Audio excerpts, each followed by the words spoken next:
Captain Vexcar stood on the bridge of the Swift Talon and watched the stars shift on his main display. His ship moved through space with the grace of a hunting bird, its sleek silver hull cutting through the darkness between worlds. The Swift Talon was one of the finest scout vessels in the Zephyrian Empire fleet, built for speed and stealth above all else.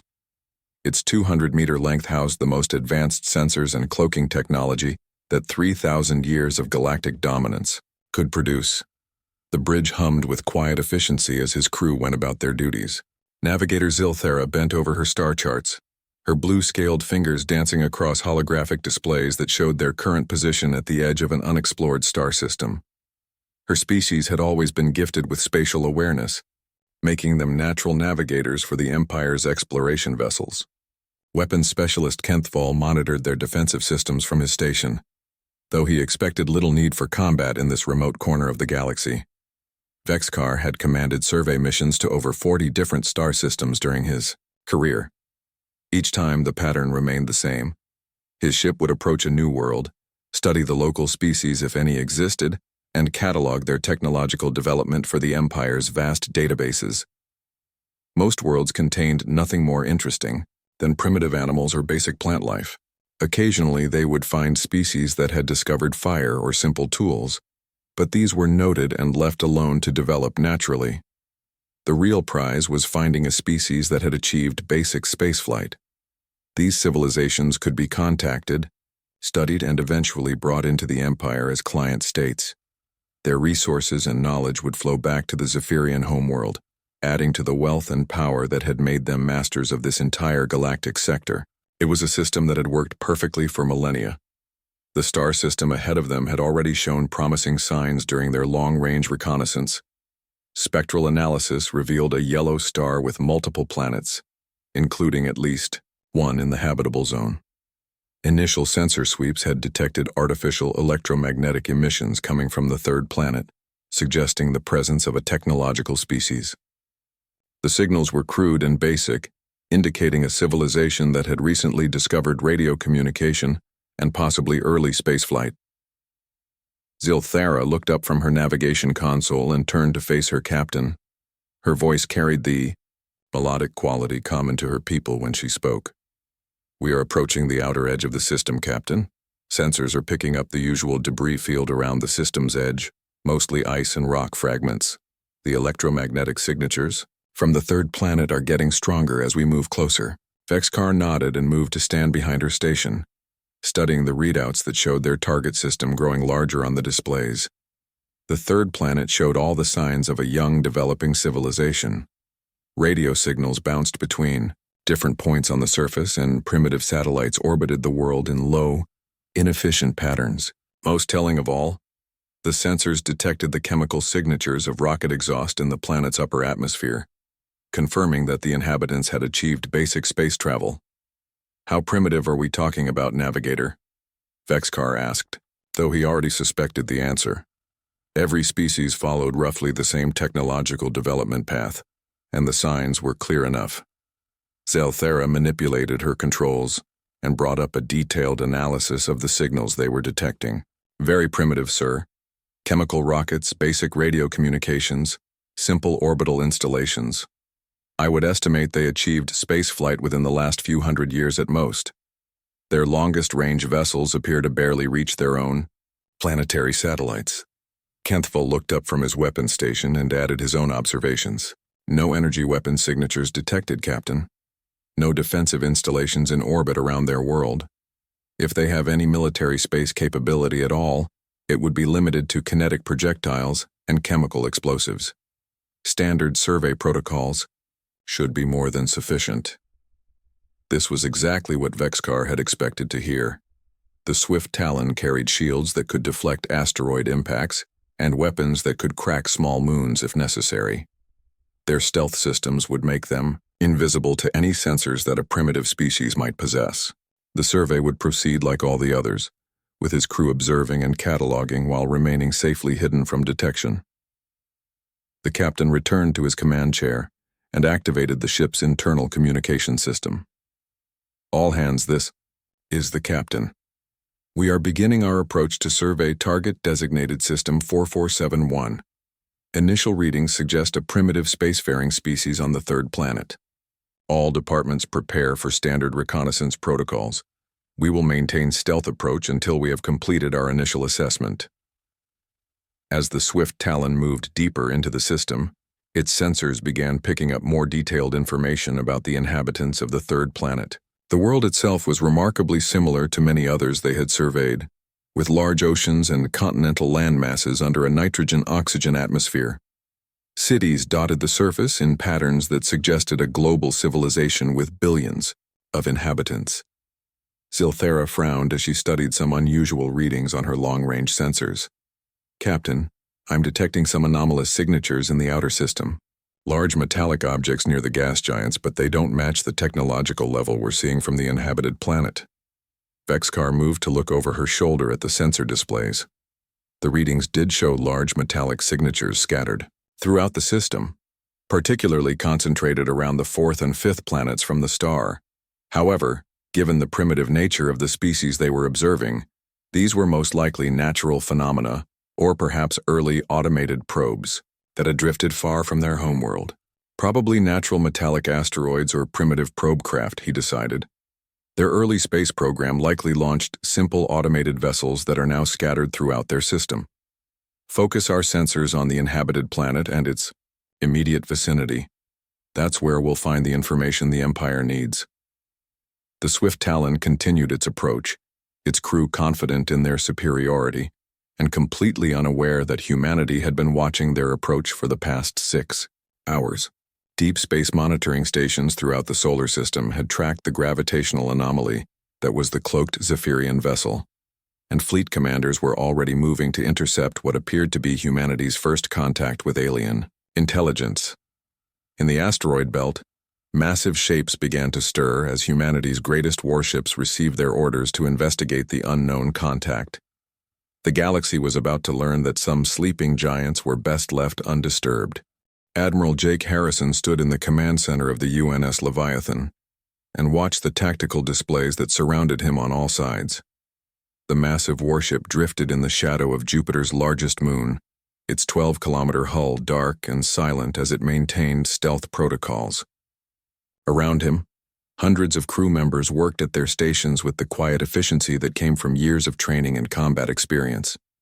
The Leviathan was humanity's newest and largest Titan-class warship, built in the orbital shipyards around Mars over the course of 15 years. Its construction had required the resources of entire asteroid mining operations and the combined industrial might of 3 different colonies. The ship's armor plating alone was thicker than most buildings, forged from materials that could withstand direct nuclear strikes and keep functioning. Lieutenant Commander Lisa Morgan looked up from her tactical station and called across the command center to get the Admiral's attention. Her voice carried clearly over the low hum of the ship's systems. "Admiral, we're detecting an unusual gravitational disturbance approaching from the outer system. The readings don't match any known natural phenomena or scheduled shipping traffic." Harrison moved to stand behind her station and studied the sensor readings that showed a small but distinct gravitational signature moving through space at a steady velocity. The object was too small to be a natural body like an asteroid or comet, but it was maintaining a course that suggested intelligent control rather than random drift through the solar system. "How long have you been tracking this contact, Commander?" Harrison asked, his eyes never leaving the tactical display that showed the unknown object's projected path. Morgan manipulated her controls and brought up a timeline of the sensor contacts. "We first detected the gravitational anomaly 6 hours ago when it passed the orbit of Neptune. It's maintained a steady course toward the inner system at a constant velocity that would be impossible for any natural object." Chief Engineer Danny Walsh looked up from his engineering console and added his own analysis of the readings. "Admiral, I've run diagnostics on all our sensor arrays 3 times. Everything is functioning within normal parameters. Whatever we're tracking out there is definitely artificial, but it's not showing up on any of our other detection systems."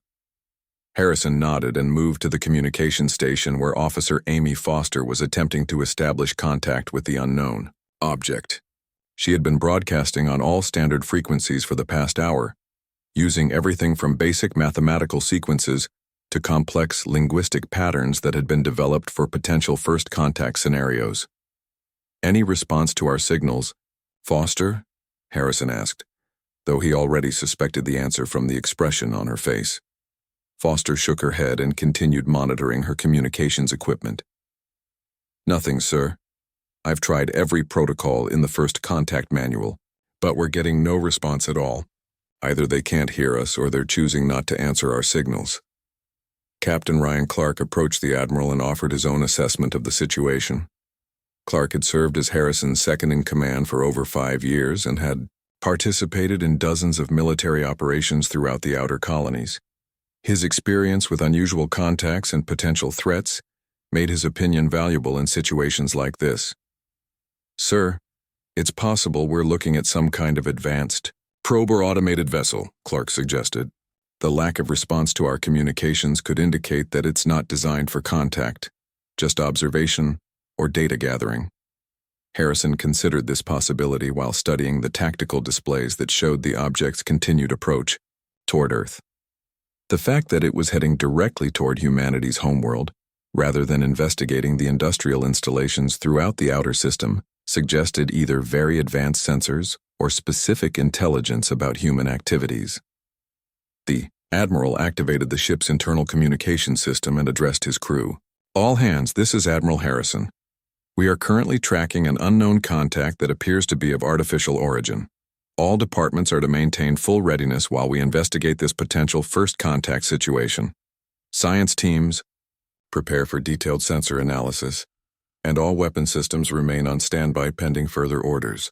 Throughout the Leviathan, crew members responded to their admiral's announcement with the professional calm that marked elite military units. In the ship's massive weapon bays, technicians began running diagnostic checks on the kinetic accelerators and missile systems that gave the Titan-class warship its devastating firepower. The ship's point defense networks came online, ready to intercept any incoming threats with walls of defensive fire. Morgan continued tracking the unknown object and providing updates on its movement through the solar system. Contact is now passing the orbit of Saturn, Admiral. At current velocity, it will reach the asteroid belt in approximately 4 hours and Earth orbit in 12 hours. Harrison made his decision and moved to the main command console. He opened a secure communication channel to Fleet Command on Luna and waited for the connection to establish. Within moments, the face of Admiral Kate Sullivan appeared on his display, her expression serious as she received the initial report of the contact. Kate, we've got what appears to be our first genuine unknown contact approaching from the outer system, Harrison reported. All indicators suggest artificial origin, but it's not responding to any communication attempts. I'm requesting permission to investigate and assess potential threat levels. Sullivan nodded and consulted information that was appearing on displays, beyond the range of Harrison's visual pickup. Permission granted, Jake. You are authorized to approach and investigate the contact using standard first contact protocols. However, if this object shows any hostile intent or poses a threat to Earth, you have full discretion to respond with appropriate force. Harrison acknowledged the orders and closed the communication channel. He then turned to address his senior staff who had gathered around the main tactical display. The Leviathan would approach the unknown contact and attempt to establish peaceful communication, but the massive warship carried enough firepower to handle any conceivable threat that might emerge from this first encounter. Navigator, plot an intercept course that will bring us within sensor range of the contact while maintaining a safe distance, Harrison ordered. Engineering, prepare to drop stealth protocols on my command. Communications, continue broadcasting on all frequencies and prepare first contact packages for transmission. The UNS Leviathan began to move, its massive bulk accelerating with surprising grace as fusion engines pushed 12 kilometers of armored warship through space toward humanity's first meeting with intelligence from beyond the stars. Captain Vexkar studied the sensor readings that covered his command displays and felt the first stirring of unease in his long career as a scout commander. The swift Talon had moved deeper into the alien system, and the readings his crew was collecting no longer matched the simple pattern they had observed from long range. Navigator Zilthara looked up from her station with an expression of confusion that he had rarely seen on her normally confident face. Captain, I'm detecting massive energy signatures approaching our position from multiple vectors, she reported. The readings are unlike anything in our databases. The energy output suggests artificial sources, but the scale is far beyond what should be possible for a primitive species. Vexcar moved to stand beside her navigation console and examine the sensor data himself. The displays showed enormous energy sources moving through space with purpose and coordination. Whatever was generating these signatures was larger than anything the Zephyrian Empire had ever constructed. Yet the inhabitants of the third planet were supposedly barely capable of reaching their own moon. Weapons specialist Kenthvol called out from his station across the bridge. Captain, the energy signatures are accelerating and changing course to converge on our position. This cannot be natural phenomena.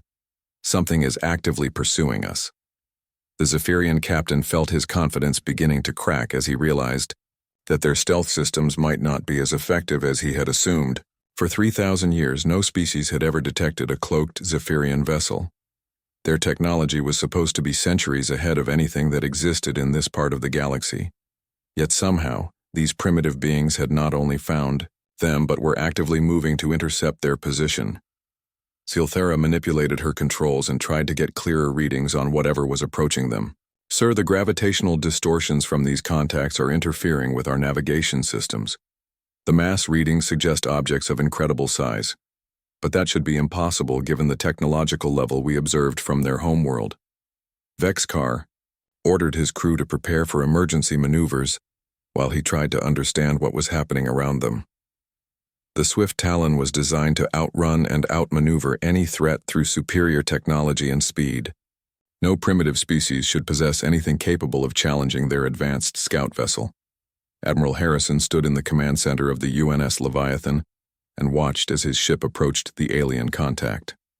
The massive Titan-class warship had been tracking the unknown vessel for hours, moving through space with the patient determination of a predator closing on its prey. His crew had maintained perfect stealth protocols, keeping their enormous ship invisible to whatever sensors the alien vessel might possess.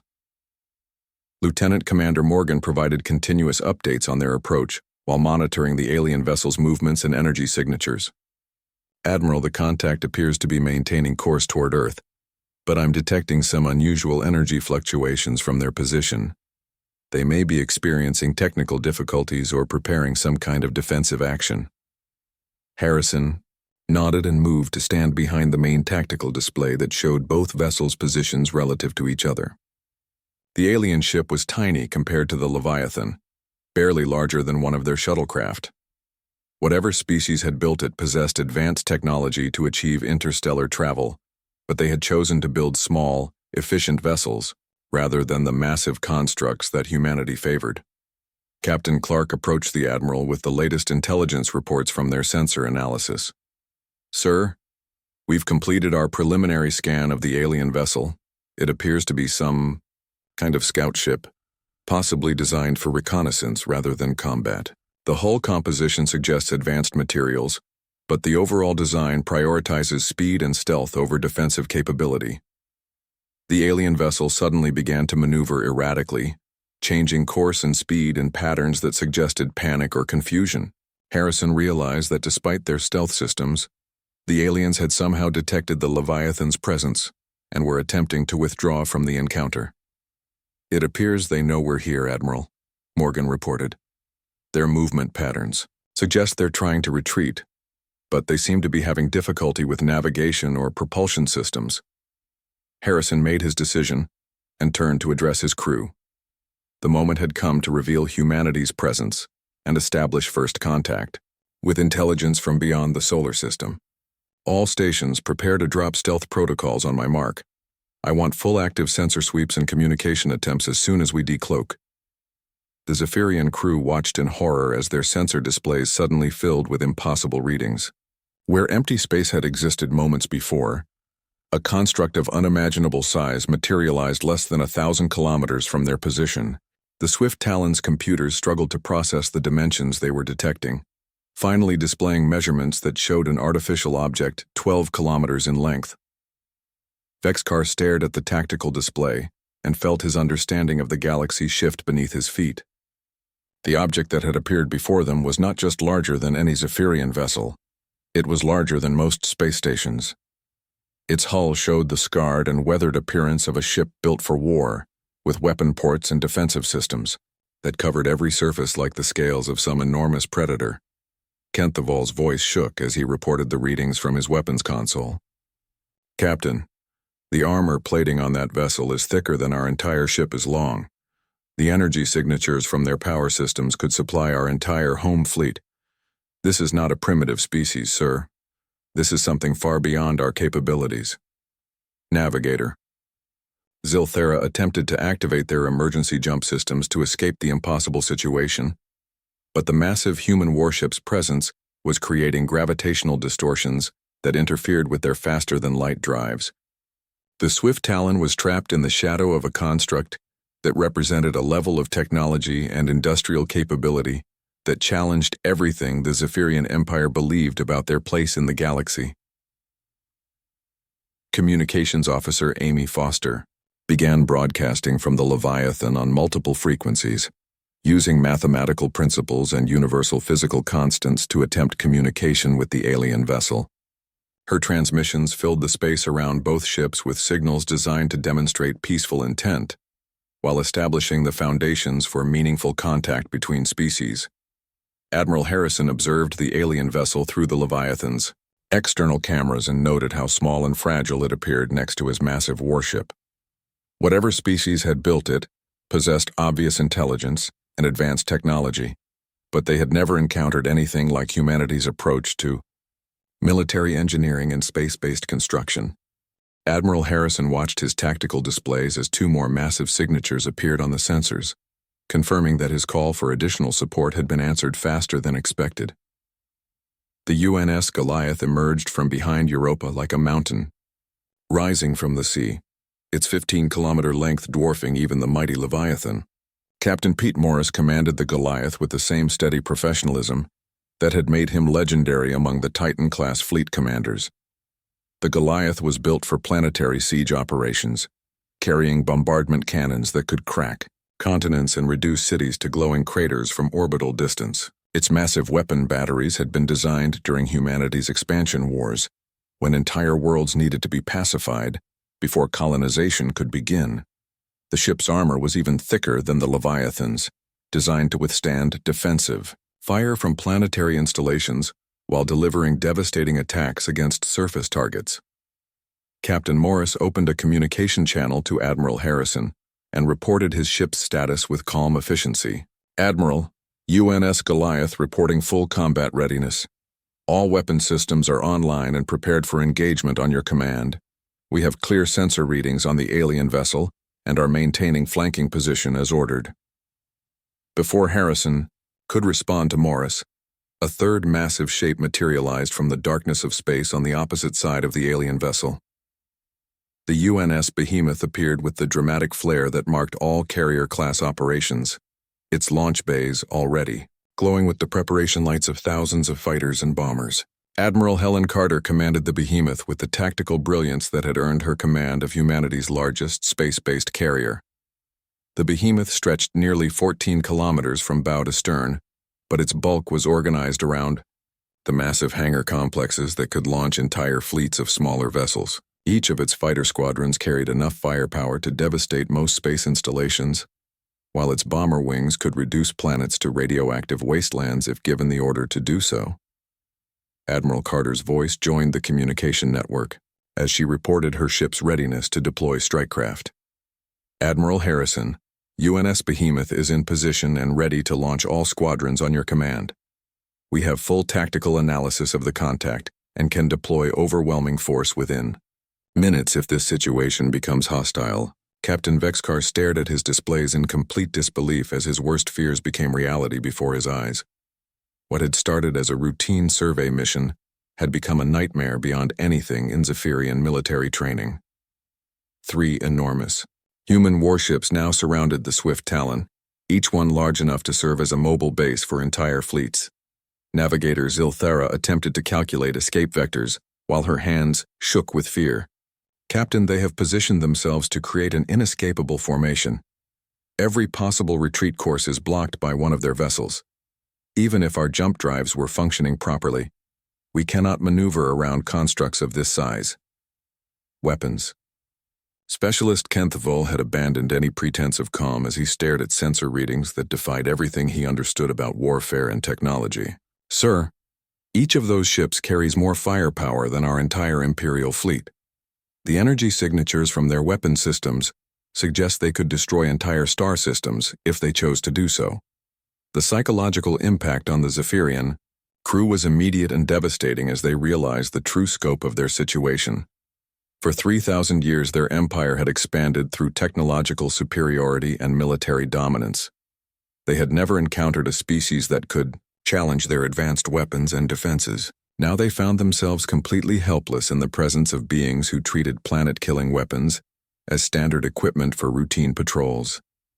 Vexkar attempted to activate his ship's emergency communication protocols to warn the Zephyrian Empire of what they had discovered, but the gravitational distortions created by the three massive human warships interfered with long-range transmissions.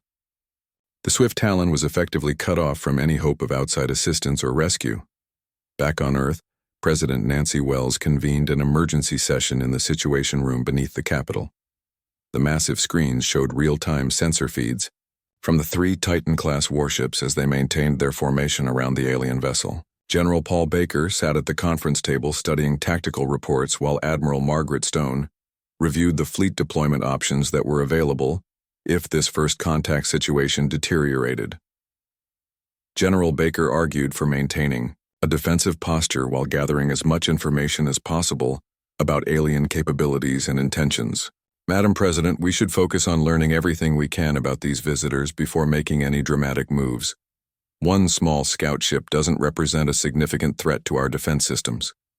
Admiral Stone disagreed and advocated for a clear demonstration of human military capability to establish humanity's position in any future galactic politics. With respect, General, we have no idea what kind of empire or alliance this scout ship represents. We need to send a clear message that humanity will not be intimidated or conquered by any outside force. President Wells considered both arguments while watching the live feeds that showed the tiny alien vessel dwarfed by humanity's largest warships. The decision she made in the next few minutes would determine how humanity was perceived by whatever galactic civilization existed beyond their solar system.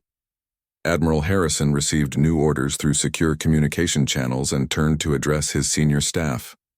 The President had authorized a controlled demonstration of human military capabilities designed to establish humanity's defensive strength without initiating actual hostilities with the alien visitors.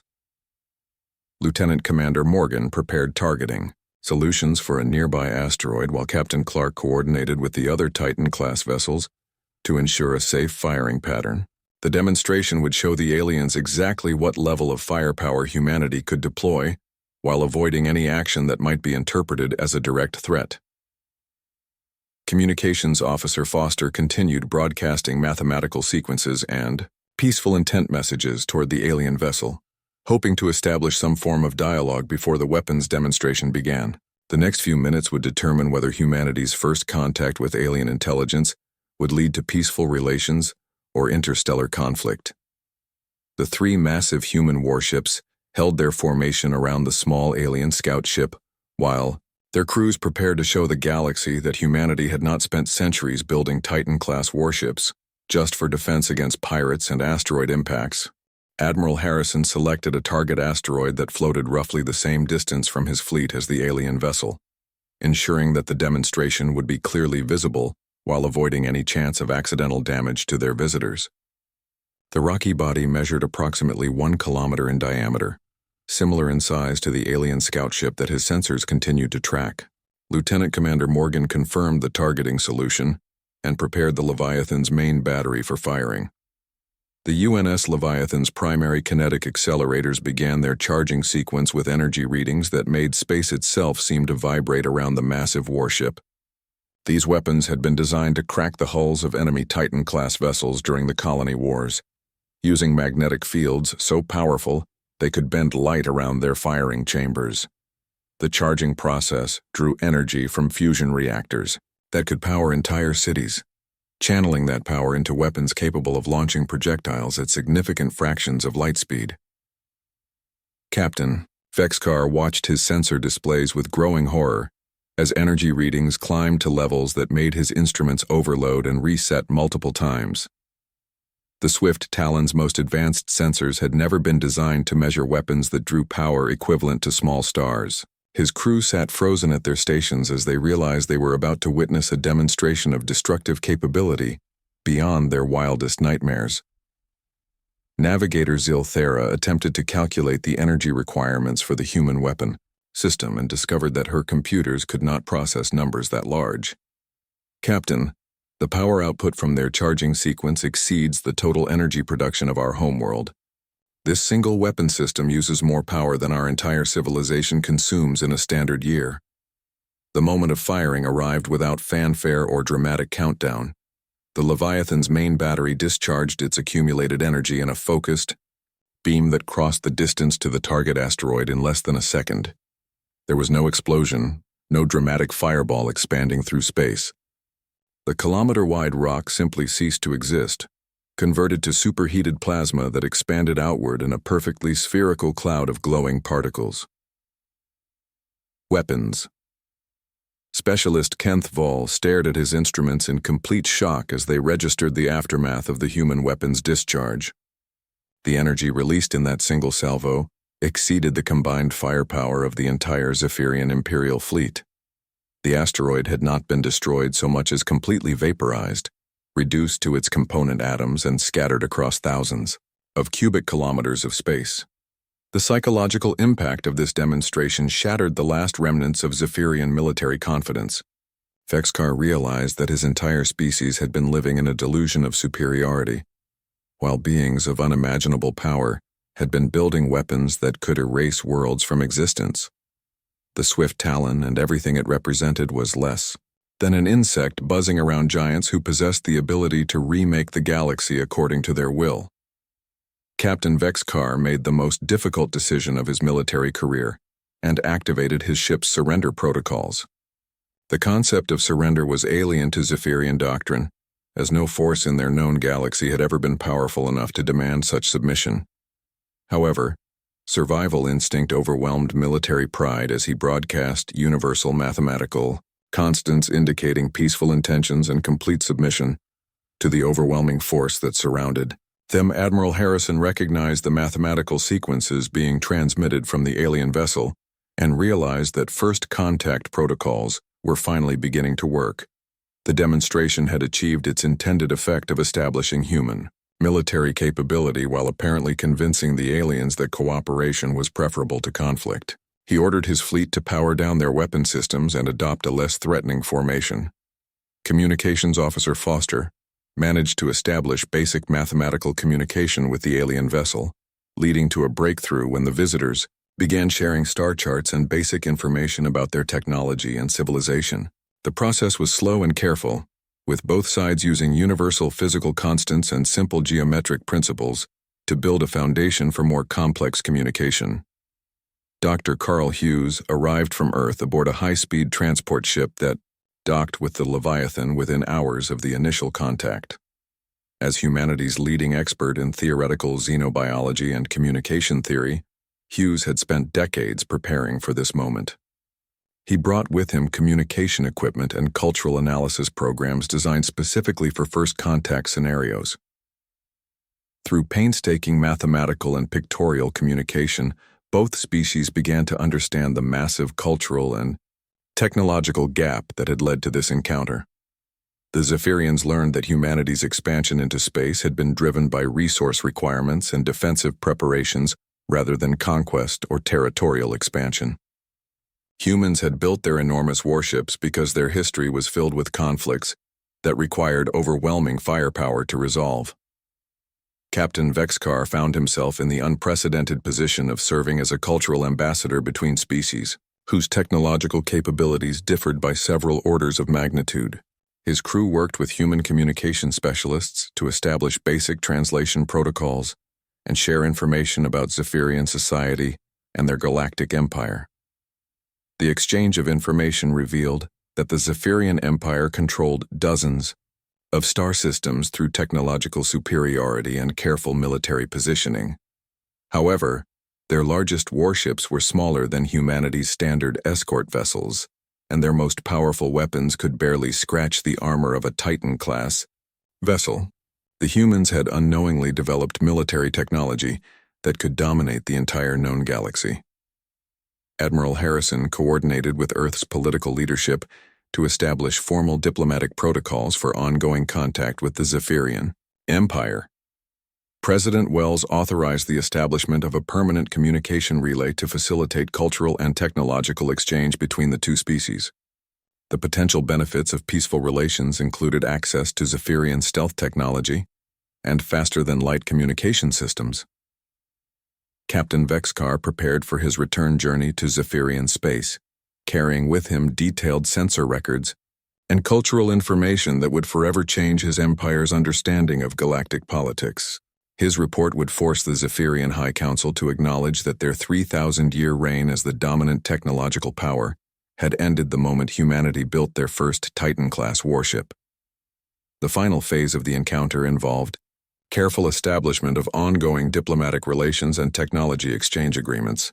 Both species recognized that they had much to offer each other, with humanity providing advanced manufacturing and material science while the Zephyrians offered sophisticated energy manipulation and space-folding technologies.